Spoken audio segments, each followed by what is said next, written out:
A PEC ela tem um vício fundamental, né? Ela proíbe integralmente a concessão de liminares monocráticas, de decisões monocráticas, salvo em períodos de férias do judiciário. Isso é uma decisão terrível, gente. Terrível. A PEC foi produzida exatamente no tempo em que decisões monocráticas do judiciário salvaram a vida de pessoas na pandemia. Decisões monocráticas em controle de constitucionalidade, e que sempre se pode alegar, não, mas o sujeito individualmente poderia ter entrado com uma... Tá, o cara tá lá, vai saber que vai pegar o vírus, como é que ele vai pedir individualmente medidas de saúde pública, né? Então, realmente é uma... Como é que ele vai fazer isso, né? Então, só mesmo liminares como foram dadas contra atos e omissões do Executivo e mesmo do Legislativo na época que salvaram a vida de pessoas, impediram muita gente de ter pego a doença, etc. Né? Ou seja, o pressuposto da PEC não é errado. No Brasil, eu falo isso há muitos anos, escrevo sobre isso, de que há no Brasil, desde a década de 40, segundo a pesquisa que um orientando meu, inclusive que a Juiz Federal fez numa dissertação de mestrado dele, desde a década de 40, o papel do relator vinha assumindo um papel, no fundo, autoritário dos nossos tribunais. Né?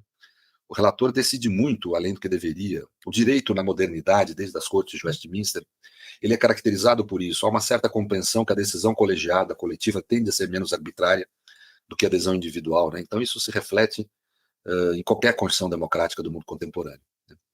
Então, realmente, o pressuposto está correto. Agora, o Supremo vem tentando corrigir isso. Estabeleceu mudanças no regimento interno na gestão da presidente Rosa Weber, que dão um bom caminho de solução. Né? Ou seja, você pode conceder liminares quando tiver perante o perecimento de direitos fundamentais. O que significa dizer isso? Que se você esperar uma decisão do plenário naquele caso, direitos fundamentais vão se perder definitivamente. É o caso da pandemia. Uma vez que a pessoa perdeu a saúde, perdeu a vida, o direito à proteção à saúde e à vida está perdido. Né?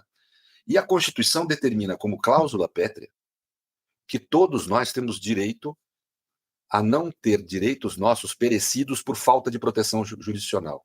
Ou seja, que é um dever do Estado prestar tutela jurisdicional a qualquer ofensa a direitos. Então, na realidade,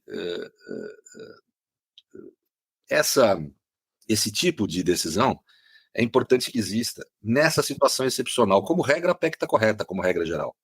A decisão tem que sempre ser do plenário. Mas quando tiver perante um perecimento de direito, que o aguardar a decisão do plenário, você não vai funcionar o Supremo institucionalmente se tiver o plenário que funcionar 24 horas por dia. Não existe isso. Então você, em situações onde houver o perigo de perecimento de direito, no aguardo da decisão do plenário, o ministro tem que poder, sim, conceder liminar, etc., e proteger aqueles direitos. E isso pode acontecer, sim, no controle concentrado de constitucionalidade. Tanto a gente deu o exemplo da pandemia, né? Mas, de qualquer forma, por isso é que eu acho que assim, a crítica ao papel do relator é correta. Ela tem uma disfunção constitucional evidente, não só no Supremo, mas em todos os outros tribunais. E o Supremo é o único tribunal que está buscando corrigir. Agora, para essa PEC ser séria, juridicamente, parar em pé, ela precisaria trazer essa exceção que eu falei. Para ser o que, com todo respeito que merece o presidente do Senado, um grande jurista, mas para ser o que ele falou na fala dele, não, uma PEC séria, pautada em debate técnico do direito, para ser séria deveria ter exceção de poder ser concedido decisão monocrática quando para evitar perecimento de direitos fundamentais. Senão não é séria. Né? Aliás, ela não é séria mesmo, porque ela foi produzida para evitar, para reagir ao Supremo, porque ele salvou a vida de brasileiros e a saúde de brasileiros na pandemia. Ela não é séria. Então, tem esse problema técnico que implica numa incompatibilidade com causa pétrea de Constituição. Se aprovada do jeito que está, o Supremo deve declarar quando provocada a inconstitucionalidade dela? A meu ver, não. O Supremo deve promover uma interpretação conforme, ou seja, dizer que, como regra geral, ela está válida, mas na situação de haver possibilidade de perecimento de direito fundamental, permanece a possibilidade do ministro conceder decisão monocrática. Ou seja, uma interpretação conforme a Constituição. Porque eu acho que o Supremo não deve morder a isca da extrema-direita e enfrentar o legislativo quando houver uma outra possibilidade de contornar o problema. O Supremo está mordendo a isca da extrema-direita quando conflita com o Executivo. Primeiro porque o chefe do Executivo não tem nenhum papel na tramitação de uma PEC. Nenhum papel. Aliás, essa questão poderia ser tratada por projeto de lei federal, que é muito mais fácil de ser aprovado. Não foi tratada para fugir do veto do Executivo. Né?